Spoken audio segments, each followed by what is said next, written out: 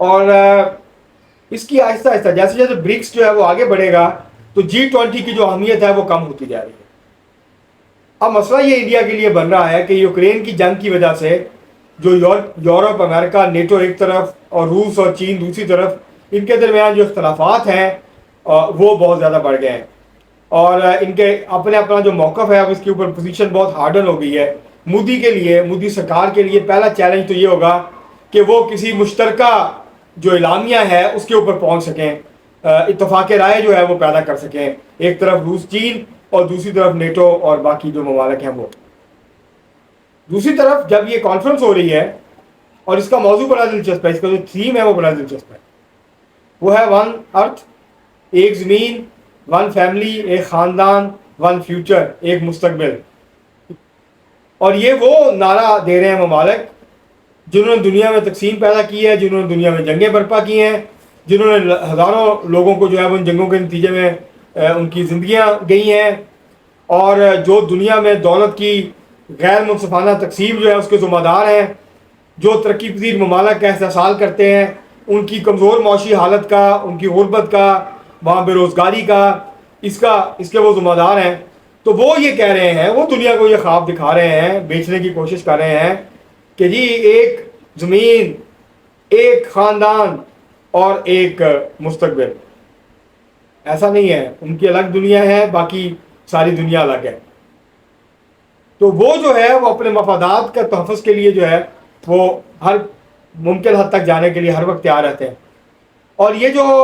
G20 ہے یہ دراصل ایکسٹینشن تھی کہ جو امریکہ کی بالادستی ہے اور جو 7 بڑی طاقتیں ہیں دنیا کی، ان کی جو بالادستی ہے اس کو ایکسٹینڈ کیا جائے، ان ممالک کو ساتھ شامل کیا جائے، اور پھر ایک نیا جو گروپ ہے وہ تشکیل دے کے جو نیو ورلڈ آرڈر تھا امریکہ کی قیادت میں اس کو مضبوط کیا جائے،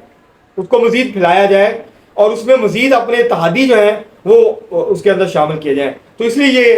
گروپ کریٹ کیا گیا، 13 اور ممالک کو شامل کر کے G20 جو ہے وہ بنائی گئی. اب برکس کے بننے کے بعد اور برکس کے مضبوط ہونے کے بعد اب یہ جو G20 ہے اب اس کی وہ سگنیفیکنس نہیں. ایک تو جو اتفاق رائے تھا وہ ٹوٹ گیا،